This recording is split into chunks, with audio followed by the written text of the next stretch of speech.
Report सागर दीदाली comber bureau chief ठट्टो।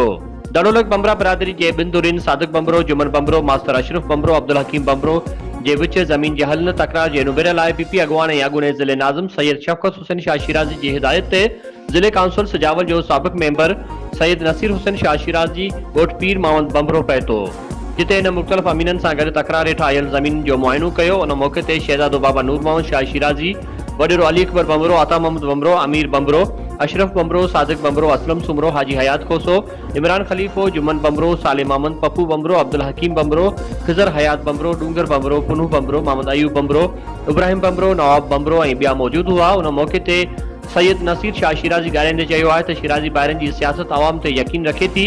असांजो मरण जीअण हितां जी आवाम सां गॾु आहे। हिन चयो आहे त बिरादरीन जे हलंदड़ तकरारनि खे ख़तमु करण ऐं मुख़्तलिफ़ राज्यनि खे ठाहिण लाइ शिराज़ी ॿाहिरनि मुख़्तलिफ़ कोशिशूं वठी रहिया आहिनि। इंशाअल्लाह साह जे आख़िरी दम ताईं शिराज़ी ख़ानदान आवाम जी ख़िदमत कंदो रहंदो।